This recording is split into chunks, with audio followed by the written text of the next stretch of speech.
morning. It's DJ Anthony Hammer for BCTV Dance Party. It's that time of year again for our annual sock hop live at the River Edge. Joe? Yes, that's May 30th over at the beautiful River Edge, and it's on from 7 to 9, and it is a sock hop. Ginny? Come on, girls. Come and wear your poodle skirts, wear your ponytails in your hair, and also, guys, how about slicking back your hair and roll up those sleeves and those roll-up dungarees? And we all are doing it for BCTV.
The Berks County Historical Society on BCTV is brought to you by the Highlands at Wyomissing. Hello and welcome to the monthly program of the Historical Society of Berks County. I'm your host, George M. Miser IX, President Emeritus of the Historical Society of Berks County. It should be noted that this program is telecast live on the first Wednesday of each month at 7. It repeats Friday at 10, Saturday at 6, and Sunday morning at 9. Welcome all to our May the 2nd, 2012 BCTV program. Seated to my right is Joshua Blake, Curator and Associate Director of the Historical Society of Berks County. Hello, George. Hi. And seated at the far end of the table is Sime Bertlett, Executive Director of our Historical Society. And beside Sime is Dave Fox, who appears to preview an upcoming program on Reading's own General David McMurtry Gregg, whose likeness in bronze can be seen near 4th and Center Avenue in Reading. Our museum, research library, the Henry Janssen Library, and museum store are open Tuesday through Saturday from 9 a.m. to 4 p.m. Please be aware that we'll be closing at 2 p.m. on May 25th and close Saturday the 26th for Memorial Day weekend. Our museum store has a wide variety of books, toys, and gift items for all occasions, including tollware and pottery made by local craftsmen. Our pottery in particular are popular items, and we have pieces from Nolde Forest, Nancy Spiker, and Kalkoman Pottery, who will be having their spring open house May 12th and 13th and 19th and 20th from 10 to 5 Saturday or Sunday. Soon to arrive in the museum store will be merchandise relating to our Civil War exhibit.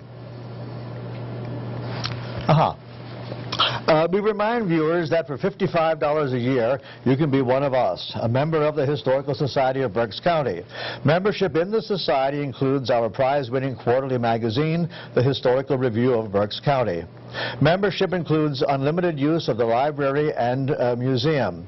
Incidentally, family memberships, that's all living in the same household, are but $65 a year. And while we're on the subject of membership, George, we remind you, those at home or on the computer, that Berks County Community Television, BCTV, is a survivor in a tough venue, and that it's interactive. You're encouraged to call in with your questions and comments to 610-378-0426. So why not salute BCTV for all its great shows it provides to Reading and Berks County, and send a check for $35 for a year's membership.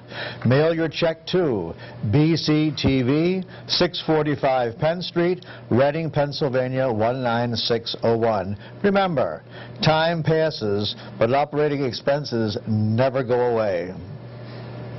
Let's begin today's program with some views that continue the rare collection of Reading area pictures introduced 2 months ago in our program.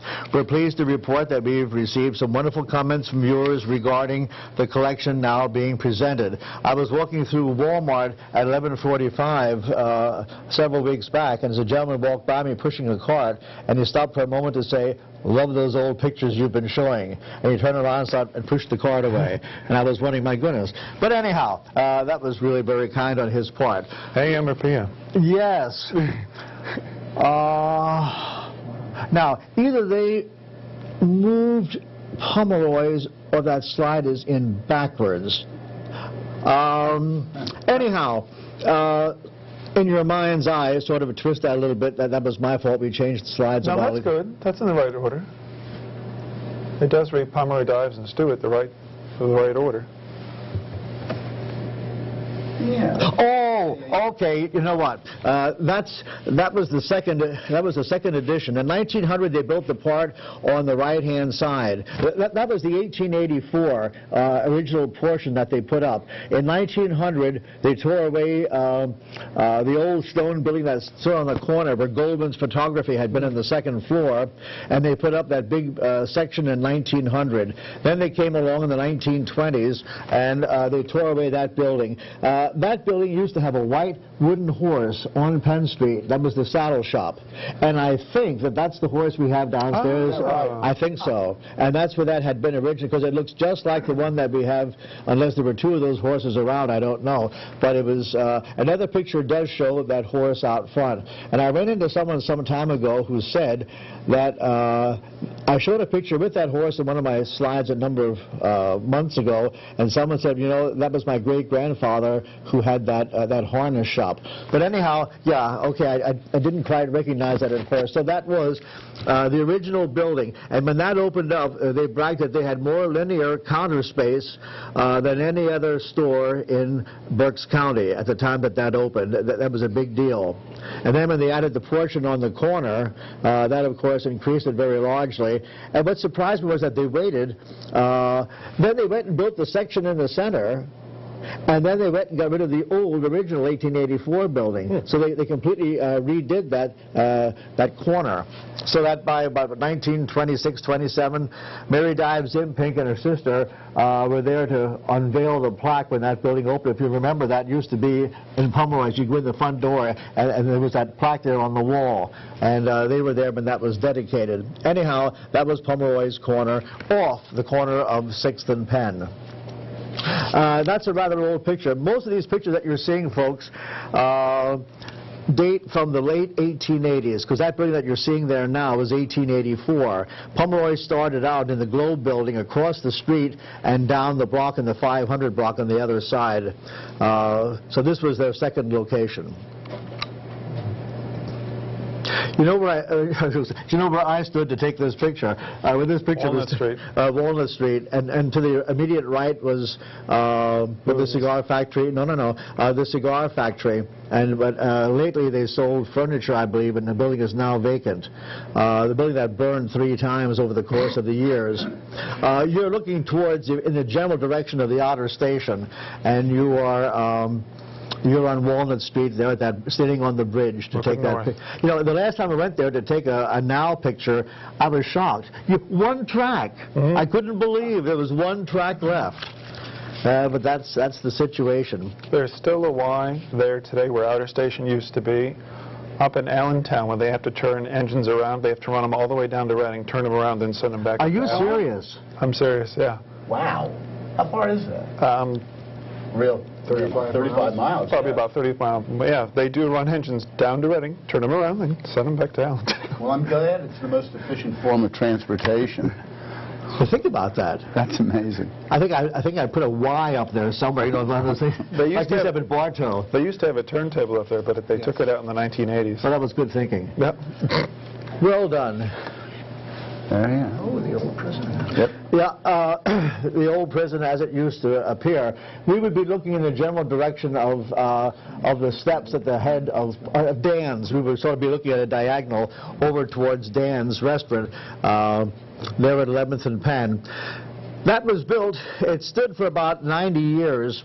It was, in 1932, they took the prisoners out to the Essex tract in the new prison, and the building just sort of sat there for a while. There was a lot of talk about opening the Reading, putting the Reading Museum in there, but Levi Mengel wanted none of that.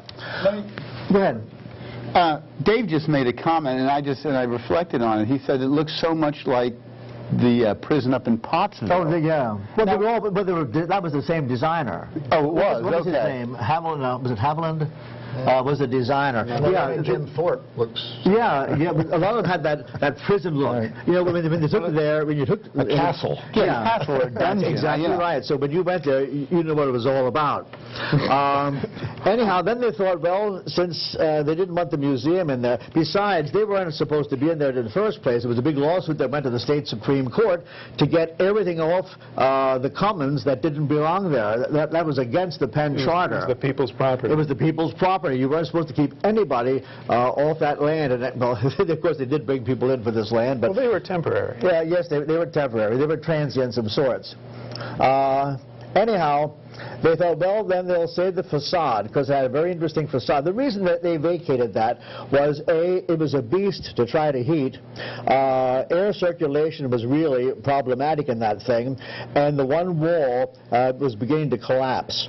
So that, because it was almost 90 years, they took the last stone away in 1937, and some of that stone was taken to where I grew up in Reading at 506 West Douglas Street. They took it across the street and built the field house for the Bear Park, for Bear Park. That building still stands and has a 1937 date stone in it, very close to my heart.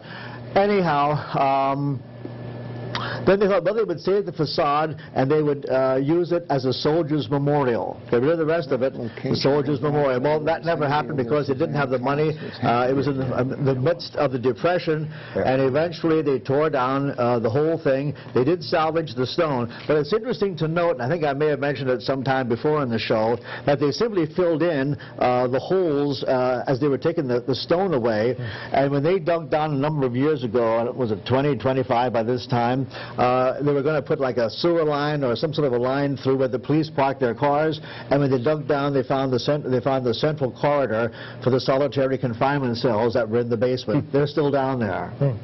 I often wondered, did they actually find any of the steel doors where they scrapped?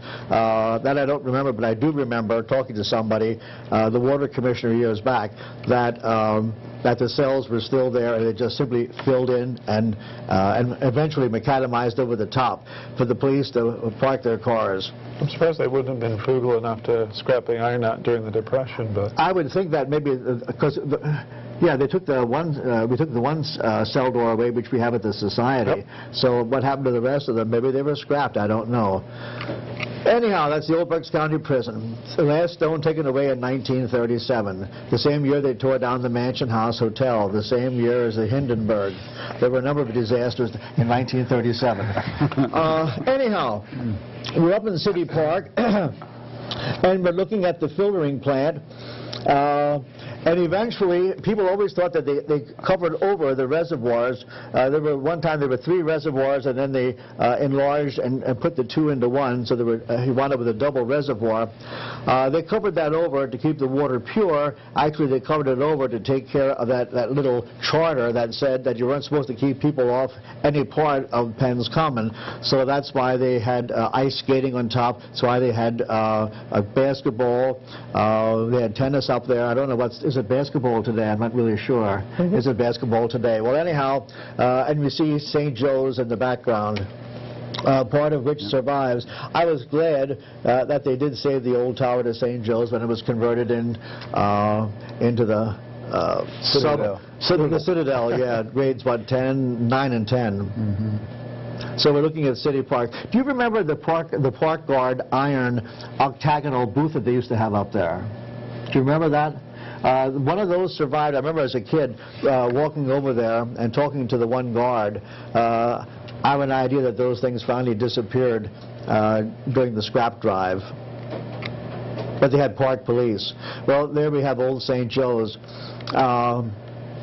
I admired that building. I remember I went for a medical procedure, and I was in the old center section, and I didn't realize that from the old center section you could go out the basement door and see the wall that you never ordinarily would see.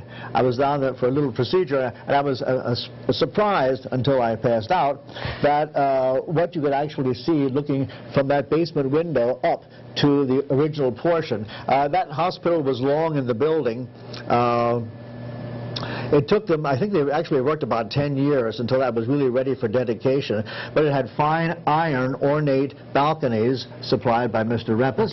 Of the Rempus Iron Works there along the canal near the Lancaster Avenue Bridge. That was a very, very handsome building. I was in that building, actually in the part that you see right here on, was it the second or the third floor, back in the 50s when Hazel went through. And that was a sight, looking out the window. I was hospitalized at the time, and seeing those trees blow in the park.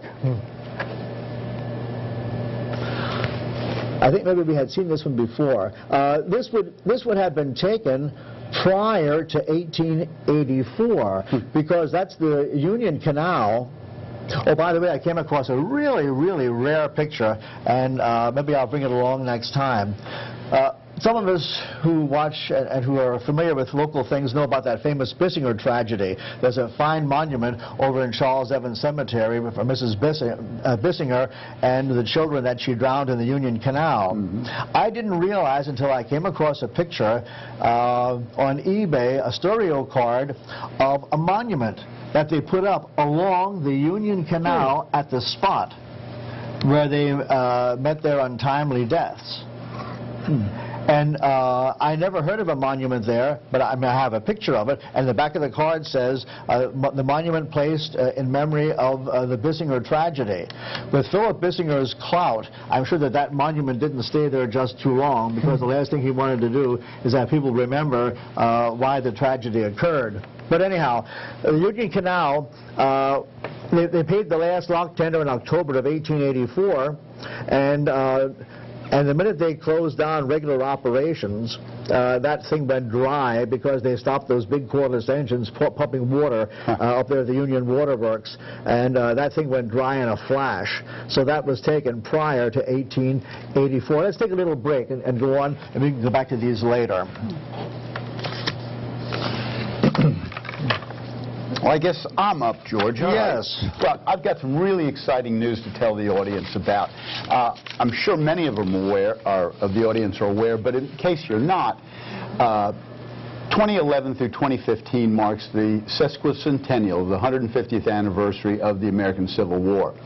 And we're very fortunate because this year the PA Civil War 150, the Civil War Roadshow, is going to be coming to Berks County. The Civil War Roadshow is a collaborative effort between the Historical Society of Berks County, the Kutztown Folk Festival, and the Greater Reading Convention and Visitors Bureau. And it's generously provided to us here in town by the Pennsylvania Historical and Museum Commission, as well as the Pennsylvania Heritage Society. It's going to be a great event. It's going to take place in conjunction with the opening of the Historical Society of Berks County's Civil War exhibit, or at least phase 1 of our Civil War exhibit, entitled The Civil War in Berks County. And the Civil War Roadshow, for those of you who aren't aware, is a multidimensional traveling exhibit that's located or housed in a 53-foot traveling trailer. And throughout the course of the sesquicentennial, this trailer has been and will continue to visit all 67 counties in the state of Pennsylvania. And it's a wonderful exhibit. It's an interactive exhibit that was created especially for the Pennsylvania residents and our visitors of all ages. It tells the story of the Civil War from the point of view of the men, women, and children who lived during that period, whether it was on the home front or on the battlefront. And unique this year is that at the Kutztown Folk Festival, there's going to be some wonderful reenactors and living history told there at the roadshow. It's going to feature a Union encampment, in addition to the wonderful Pennsylvania Dutch folk life that the Kutztown Folk Festival has been known for its 62 years. So it really is going to be a wonderful event. We are also going to be, in conjunction with that, as I mentioned, we're going to be debuting Phase 1 of the Historical Society's Civil War exhibit, and that's going to focus on the years leading up to the Civil War, as well as some things that are unique to Berks County, and those would be the 4 firsts. And for those of you who aren't aware, the 4 firsts would include numbers 1 and 2, I always like to say, are the Ringgold Band and the Ringgold Light Artillery. Those 2 units were the first to heed Lincoln's call to defend the Capitol in Washington, D.C., and hence are called the First Defenders. What's that, George? It just dawned on me that I have a picture at home that was taken in 1925 or 20, so it was 1921, of people who were involved in the Civil War and that were connected with the Ringgold. These were all old men, and they're all lined up, and they're all identified. Really? They're all identified. We need left to right. They're like 21 in a row. I can think of a neighborhood historical society that would love to see I'll that. make a copy of that. Maybe I can make a big copy of that. That'd be great. Yeah, I just thought that would make a really neat tie. Certainly. Oh, yeah. Anyway, the 4 firsts, like as George has mentioned, the Ringgold Band, the Ringgold Light Artillery, but you also had the first Ladies' Aid Auxiliary ever established in the United States. They made bandages, medical supplies, articles of clothing for the soldiers on the battlefront, and in addition to that, the 4 first was the first Civil War flag. First American flag carried into D.C. First American flag, and that one's still on display down at the State Museum in Harrisburg, is it not? Yep. So those things were really unique to Reading and Berks County, and this is going to be a great exhibit, and the Civil War Roadshow is going to be wonderful. We'll have more details to follow, but just suffice to say that the Civil War Roadshow is going to be up and in Berks County for the entire duration of the Kutztown Folk Festival, and that's unique. Most of the times it only comes into the area for about 3 or 4 days, but this, because this Kutztown Folk Festival is such a premier event, that it's going to be there from June 30th to July 8th for the whole duration of the show. And our exhibit at the Historical Society, that's going to open on June 30th, 2012, and will continue through June 8th, 2013. Admission into the Civil War Roadshow at the Kutztown Folk Festival, the admission is free, but it does cost something to get into the Kutztown Folk Festival per se. And the Folk Festival is on the Kutztown Fairgrounds. Admission is $14 for adults, $5 for students 12 through 17, and free for children under 12. But there are a lot of places where you can get discount coupons for the Kutztown Folk Festival. You just have to look around town. It won't be too hard. The exhibit at the Historical Society is at our headquarters at 940 Center Avenue, and we're open Tuesday through Saturday, 9 a.m. to 4 p.m., and naturally admission is free for Historical Society members, $4 for non-members, $3 for senior citizen non-members, and $2 for students. Yep. Right? Okay. And I think before we get to our special guest, we have some preview photos of that Civil War Roadshow, Simon. Oh, I thought they were up. Okay. Nope. Graphics camera? On the graphics camera. Do you have some of those? Maybe not. Graphics camera, where are you? There we go. There we go. That's the inside of the trailer, and like I said, it's a 53-foot traveling trailer with interactive exhibits. I think we have another one, maybe of the inside, that gives a little bit broader shot.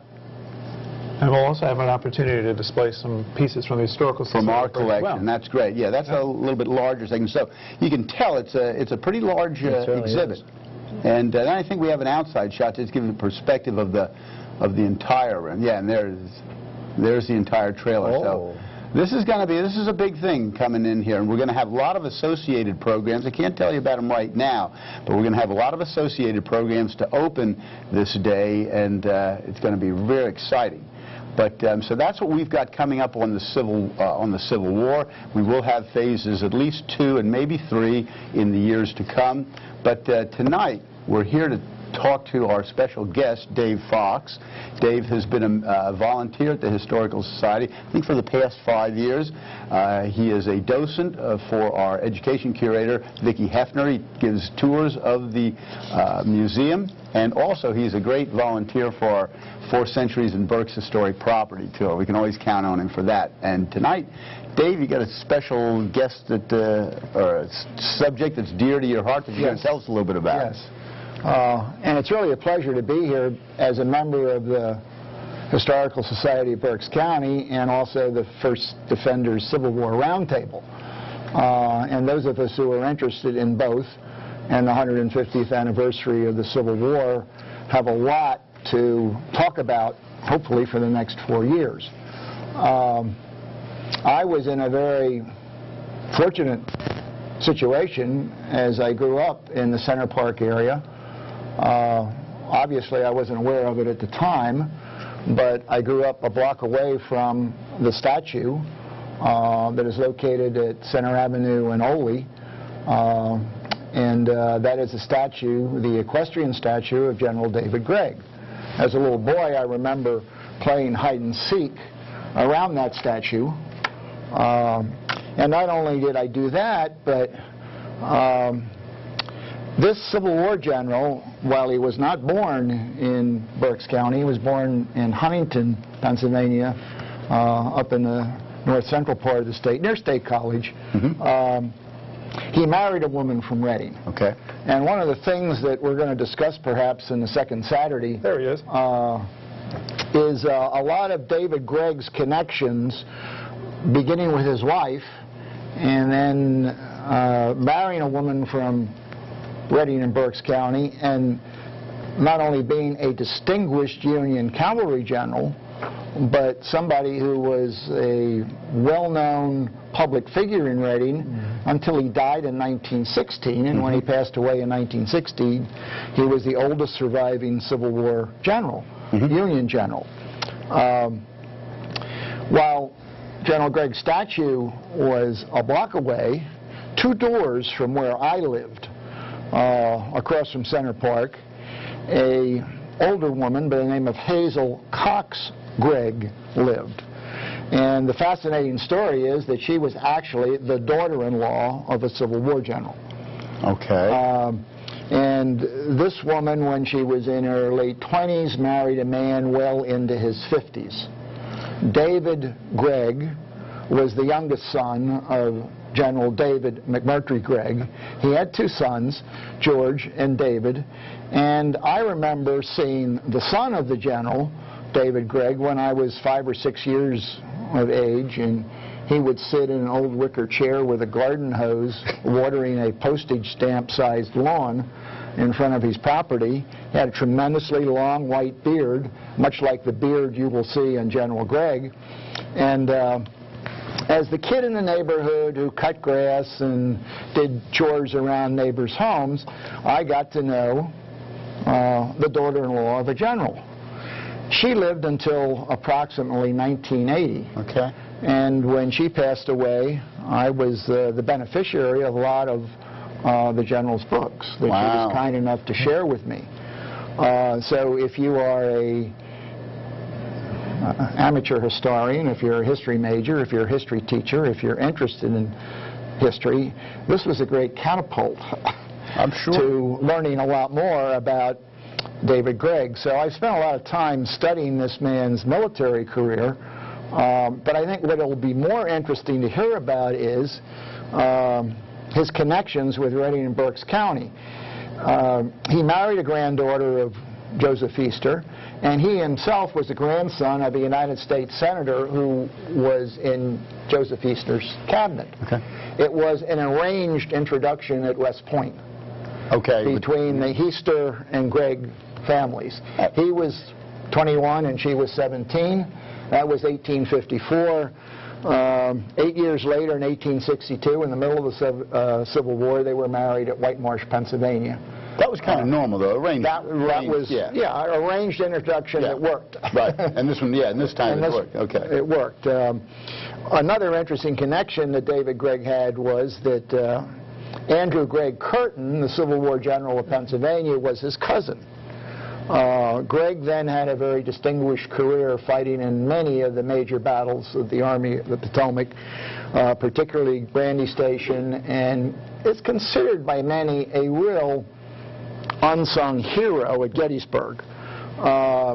He had a young man by the name of Custer with him that he persuaded to stay and fight, a fellow by the name of Jeb Stuart, and it all turned out for the best.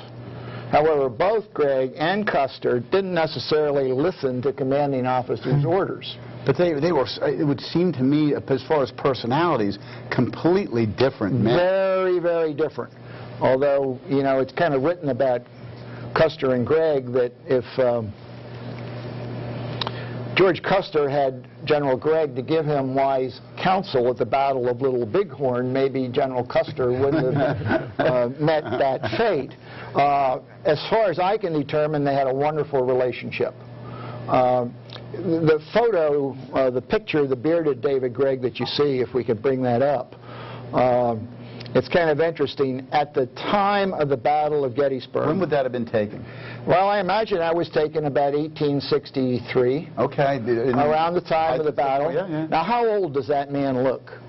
Pretty old. Much older than he would appear. I would say, what is he, maybe 40, 45? At the time of the Battle of Gettysburg, he was 31. Whoa. He had just turned 31. A beard will do that to you. Yeah, beard will do that. Yeah, leadership at that time period, those fellows were surprisingly young in the Civil War. And Custer was 23. Yeah. But they did hit it off, and there was never any acrimony between them. They were both very complimentary, but a lot of people who kind of superficially write about that battle in the East Cavalry Field, which is overshadowed by Pickett's charge. Sure, yeah. The concept was Pickett's charge was going to be a frontal attack at Cemetery Ridge, and there's a lot of speculation that Jeb Stuart and the Confederate cavalry was going to try to sweep around the Union flank and hit the Union rear at the same time simultaneously with Pickett's charge. Gregg and Custer stopped that. On day one. Day three. Day three. The last day of the battle, it was kind of maybe, in some respects, a Hail Mary on the part of General Lee. He really kind of did the daring thing. But Gregg was on the left flank of the Union. He was in a position where he was to prevent the Confederate cavalry from coming around the Union flank, and he succeeded. It was a very nip-and-tuck close battle.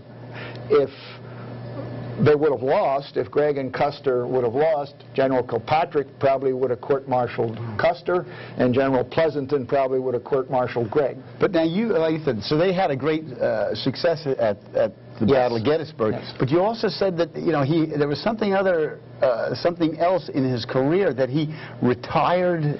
Yes, and we'll kind of explore that. Why did he resign 3 months before the war was over? First of all, at one strategic juncture, he was passed over for promotion to be commander of the Union Cavalry in the Army of the Potomac. Grant took over and brought in another Westerner, Phil Sheridan. Okay. And Phil Sheridan was not a trained cavalryman. Gregg was. If you're interested in horses, there's a lot of interesting stories about Gregg and horses, and maybe we'll talk about that a little bit. Can you give us a sample? Well, one brief sample would be when General Gregg was introduced to Abraham Lincoln. Okay. It was 1863, and General Stoneman, who was, well, I guess it was General Hooker perhaps, but in command of the Union Cavalry, Abe Lincoln was going to review a Union Cavalry division, and they picked Gregg's 2nd Division. So get the picture. You have the cavalry the horse soldiers of Gregg all lined up, and David Gregg and the president are going to ride down as a reviewing line. Okay. Everything worked real well. Gregg wasn't expecting this to happen. That morning when he went to go to the stable and select his horse, his two usual horses were not fit. He needed a horse. A Maine cavalryman said, "We have a fine horse that you certainly can use." A huge bay stallion. Gregg was just a superb rider. He was known as a great rider at West Point. That's why he got the cavalry. But he was unfamiliar with his horse. So they begin the ride down for this review, and the regimental band strikes up. Uh-oh. So David Gregg's horse rears up and starts to gallop at a high rate of speed. Now picture Abe Lincoln, who was not the best rider in the world. Okay. He's very tall, he has very long legs, and was in a very little horse. So Lincoln's horse is trying to keep up with Gregg's horse. And he has the ride of his life down the line. Lincoln later said, and thanked Gregg for such an exciting adventure. Don't know how much he meant that. Gregg is humiliated and embarrassed because this is the commander-in-chief and I'm supposed to be able to control my horse.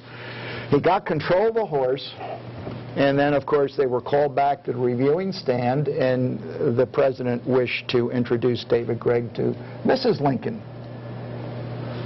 Well, as that introduction was taking place, the regimental band struck up again. And once again now, Mrs. Lincoln sees a horse rear up, and Gregg got control of the horse, and everything turned out well, but Gregg was angry. He was upset. He wanted to find out more about this horse. Okay. So he inquired with some of the troopers in the 1st Maine who were under his command.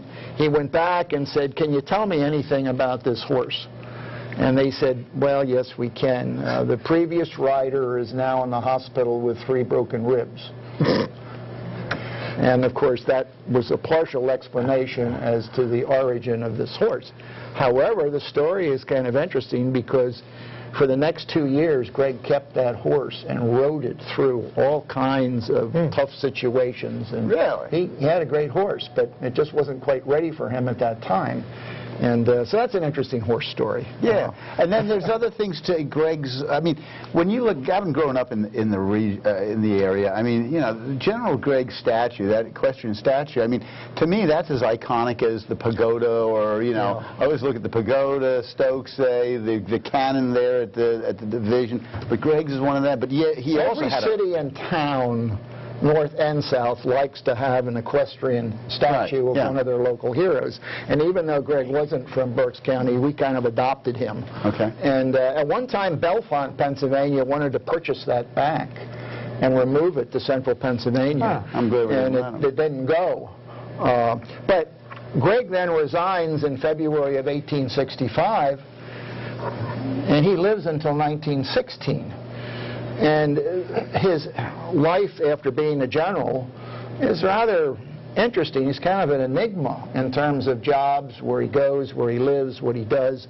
In 1868, his uncle, he had an uncle up in central Pennsylvania, Robert McMurtry, who really scolded him for resigning and said, and Gregg wanted to get back in. Okay. And he applied to be a colonel in a newly formed cavalry unit in 1868. A lot of people recommended him, but he didn't get it. His cousin Irvin Gregg got it. And then he just, you know, he carried on. He had a very brief but somewhat unspectacular career as a politician. I might talk about that because this is a presidential election year. Yeah, for sure. Which will be kind of interesting. He was, for 8 months, the United States consul. General Grant gave him a diplomatic post in Prague, Bohemia. Wow, okay. But I think his wife was unhappy with that. They came back. But he showed a lot of class in terms of some of the things he did. There's a Union general by the name of Alexander Schimmelpfennig, who's buried in Charles Evans Cemetery. Okay. He was a relation of my best friend, but go ahead. Really? And Schimmel... You get to the pig story, but go ahead. Yeah, well, unfortunately, Schimmelpfennig was in the 11th Corps, the German Corps. O.O. Howard was the commanding officer, and there was a lot of prejudice against Germans in the Union Army. They got, in some cases, a bad rap. But anyway, Schimmelpfennig's 11th Corps was really kind of decimated in the first day at Gettysburg. And Alexander Schimmelpfennig, like a lot of 11th Corps soldiers, took shelter anywhere they could in town in Gettysburg to avoid capture. There was an outbuilding of some variety behind a home. Sometimes it was referred to as a pigsty. It could have been a chicken coop. It could have been some other things, but he hid there. He hid there, and then, of course, got the unpleasant nickname of the Pigpen General. Well, you're going to have other stories like that. Yeah. But what Gregg did then, when Schimmelpfennig died, September 1865, he essentially subsidized his funeral. Wow. And Schimmelpfennig died at a health resort on South Mountain in Wernersville. Gregg had enough soldierly affection for Schimmelpfennig that he expedited that funeral. It was a grand view. Well, we have to go to a break, I do believe. But Dave, I want to thank you, and I also want to thank the Civil War Roundtable. They've been such a great help to Josh in putting our exhibit for the Civil War on. You know, we really owe you folks really a debt of thanks. Oh, we're so glad we can cooperate on this. No, it's great. We love doing it with you. I guess we have to take a break now. Is that correct? Yes. Okay. You're watching the Historical Society of Berks County on BCTV.org. Be informed, be involved, be a member. For membership information, go to www.bctv.org/support/membership. For other information on local heritage societies and local history, go to bctv.org. The Historical Society of Berks County on BCTV.org is underwritten by the Highlands. To find out how you and your business can support a program on BCTV, go to bctv.org. Again, I'd like to underscore the fact that the Highlands has underwritten our program for quite a number of years, and we definitely are appreciative of what they've done for us. We're going to see a few pictures and then take another break, and I believe Mr. Bray has something for us. You getting that sinking feeling, George? Yes.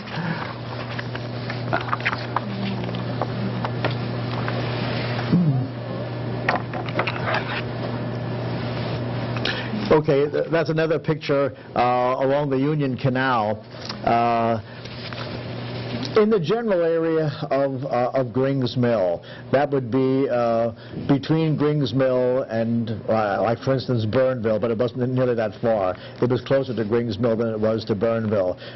These pictures were taken by a photographer who was part of a group that went around taking pictures. A lot of them were very much interested in stereo, and a number of these were originally stereo negatives.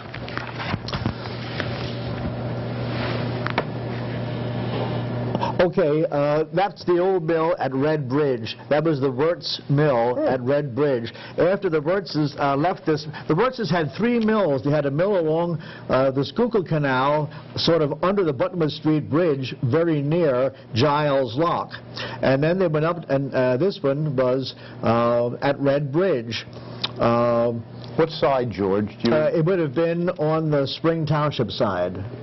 So, no, the west side. Yes, correct, Yeah, okay. on the west side. As a matter of fact, the barn that was part of this property, there was an old house that was torn down and rebuilt, and then there was the barn. When you go up along Tulpehocken Road, there's an old barn that you see close by. That was with that Wirtz property. Oh, okay. And then the Wirtzes went up to Wernersville and built that Wirtz mill that you would pass on the way up to Grandview and up to the South Mountain Resorts. Remember, they had they put a little ice cream stand out front of Wirtz's mill there on the way up, and then they moved it over to the main street of town. But yeah, that was a Wirtz mill that at the time that it closed down, and that mill burned, by the way. I just forgot for a second who ran that thing. Culp. The Culp family had that at the time that it ceased operations. Oh, well, there we are. The White-Red Bridge. Yeah, the White-Red Bridge. That's the one. Now, I wonder what side that's, well, That'd be the east side, and the towpath. The towpath is there. Sure, You're absolutely right. The towpath is there. Isn't that a nice picture? You know, and the nice thing about it, the great thing about Berks County, I go trout fishing, you know, right there, and you can still see the vestiges of, you know, 100, 150 years later. Oh, absolutely. And I go biking up and down there. Yeah, it's beautiful neat area. You remember County Commissioner Schaefer was going to renew the Union Canal, so he went in there with a front-end loader and he's sort of digging around a little bit, hoping to bring the water down to the Howard Heister Museum. Unfortunately, he dug down too far and took away all the clay, and when they ran water in, swoosh. That was one. Down like a sponge. That was it. Doctor, let me think. Replicated that. Put it back. That would serve, where would that be today? That would be right along the West Shore bypass between Glenside and the Buttonwood Street Bridge. That was the weigh house. There were two weigh houses on the Union Canal. Once a year, they'd have to take their boats there completely, with no cargo, whatever, and they would weigh them so that they would know what the boat weighed with nothing on it. And then as they passed through from time to time, they would weigh them, and then they paid toll on how much the boat weighed. You went underneath there, and there was a scale, and there was a cradle, and you would sail your boat over that cradle. They would draw the water off, and then the boat would pull down on the scale, and the scale was up on the second floor. There were two of those buildings, one at Union Waterworks that I was in, and they lifted a rug in the middle of the room, and there was that hole where the scale mechanism used to go down through to the cradle. So there were two of those. That's actually stood into the 1920s, I think. I'm just trying to think, was it Dr. Muhlenberg, or was it... I think Dr. Muhlenberg had that old stone home that used to be close by where there's that apartment complex that you see in Wyomissing, and actually in Spring Township. Is that Wynwood? Wynwood, right. Oh. Remember that stone house there at Wynwood? That was very close by to this property. But the West Shore bypass eventually went over that. Because the West Shore bypass goes over the Union Canal at that particular site. And we will... Oh, that's Angelica. I think that's the ice house. Let me see. I think that's the ice house at, yes, it is, at Angelica. Yeah, a quick comment about making ice at Angelica, and I used to love that, pure ice. Every once in a while they get a tadpole or a frog out of their ice. But anyhow, people wonder, how in the world did you get a 12-inch piece of ice when all of us know that we've never seen anything freeze a foot thick? And what they would do is they would have a certain amount of water in there and would freeze. Then they would open up the gate, and another 2 inches of water would run over the top, and that would freeze. And they would keep building. They would keep building up until it was like that. Then they would go out and cut the ice and put it in the ice house. The bigger the ice house, the longer the ice lasted. Big ice houses kept ice much longer than little ones on farms, in spite of the fact that some of those had cork insulation, and they packed the things with sawdust to keep the blocks from freezing together. But that's how they did it. It was a whole layering process. Because I remember when I was a kid, you'd see a piece of ice like that, and you'd wonder, how did they get something like that out of a lake or a dam when it never froze that thick? And the answer was it was all layered and built up about 2 inches at a time. Let's take a little break. Joshua has something illuminating for us. Yeah, I got a few things here. We remind you that Dave Fox's program, our second Saturday program in May, is May 12th at 10 a.m. on a Saturday, light refreshments at 9:30. That afternoon, I'm sort of fulfilling a lifelong... What was that date again? May 12th, Saturday. Saturday, May 12th. 10 o'clock, we have Mr. Fox with our General Gregg program with the Historical Society. Then if you're interested, I've been giving a few programs on the centennial anniversary of the sinking of the Titanic. It's been a lifelong interest of mine. And I brought along one slide from that particular program because at 1 o'clock that same day, I'll be over at the Reading Public Library presenting a program for them, which is free and open to the public. I have one quick story from one slide from my presentation, if we can pull it up here. Annie Funk was a Mennonite missionary to India, and she was aboard the Titanic when it sunk. A missionary at a girls' school, she had received a telegram from her parents saying that mother's not feeling very well, you better get home now if you want to see her again. The ship she was originally scheduled to sail on was idled at port because there was a coal strike in England at that time, so they bumped her to the Titanic. She celebrated her 38th birthday aboard the ship. She was a second-class passenger. Unfortunately, she was lost and her body was never recovered. A popular story has her relinquishing her seat to a mother. Her school in India was named after her, and I haven't been there, but I keep meaning to get there. I just haven't had a good time or good weather. And the Hereford Mennonite Church in Bailey, just north of Pottstown, the church erected a memory to her.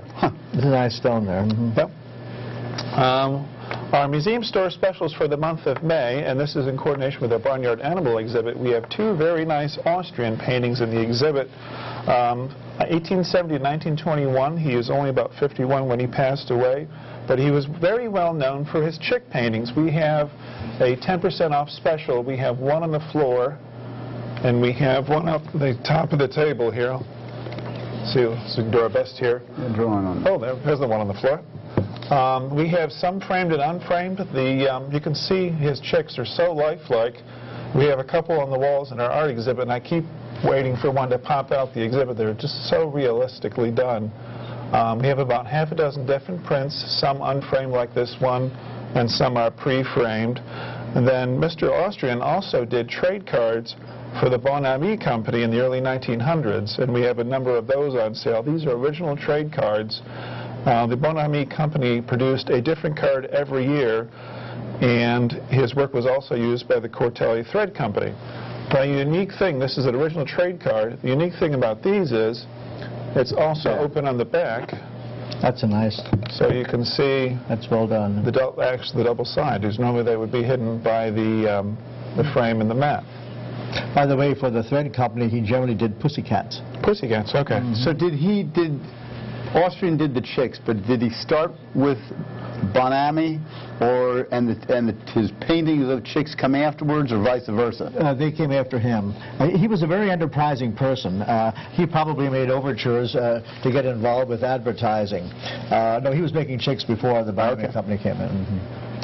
Also, Mr. Fox alluded to our upcoming Civil War exhibit, which opens on June 30th, as Syme said. One component of that will be some of Berks County's drummer boys and stretcher bearers. This is sort of pardon the phrase, the milk carton aspect of the show. We have a portrait here on the floor of an unknown drummer boy. If anybody knows the identity of the young gentleman, we'd love to know. In the cemetery of Berks County, there are about 108 veterans who were musicians in the Civil War and also served as stretcher bearers or started dressing wounds. One particular quick story here is of a Roland Lang, who was born in Berks County and was one of the last Civil War veterans of Berks County. That's because he was only 13 when he entered the Union Army. He became a member of the 151st Volunteers.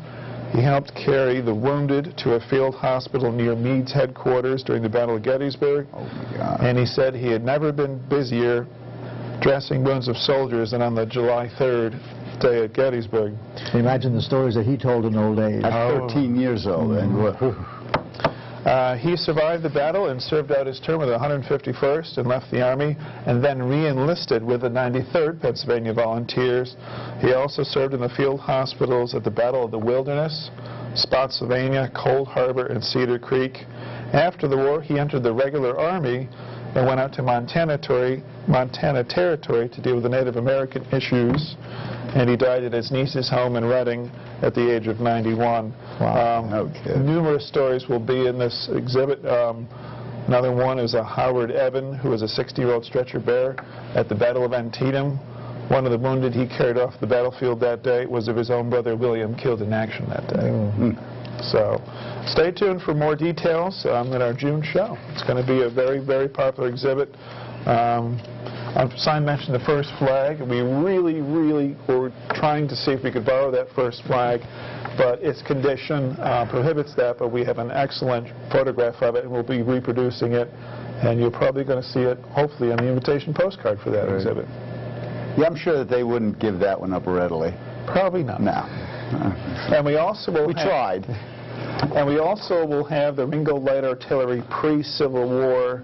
Again, it's a flag we couldn't borrow because it's part of the PHMC and its condition, not to mention they want to have it on exhibit themselves. Yeah. But we also have a really nice shot. It's a pre-Civil War Ringgold Artillery image of their flag, which shows an artillery piece, beautiful blue background of a cannon.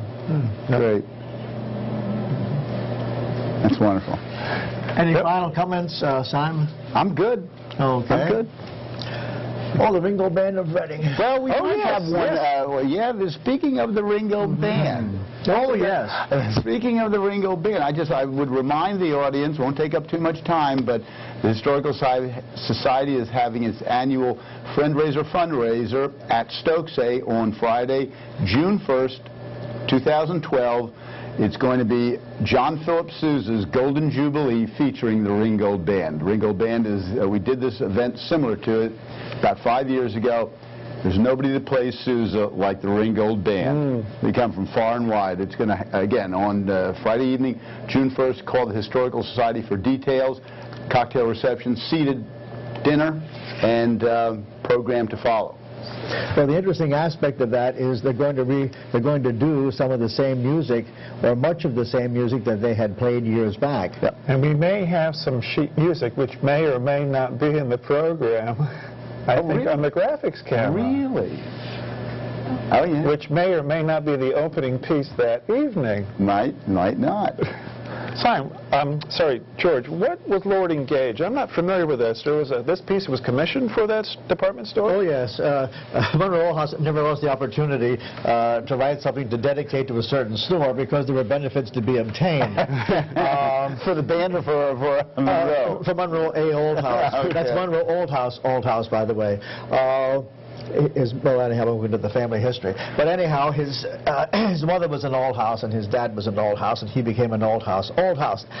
Bottom line is, if Lord Engage was a Penn Street department store, it didn't stay around all that long. That would have been in the 500 block, and it was like Pomeroy's or Whitner's would later be. It was a department store, a handsome building, and there are pictures of that in some of the, I think there are 2 pictures in the passing scene of that.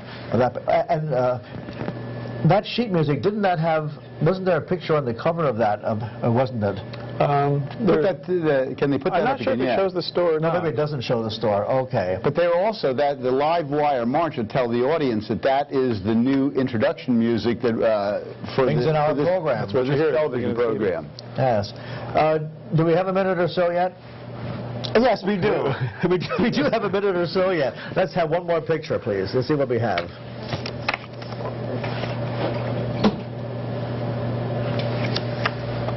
Maybe we don't have a minute yet. We'll see.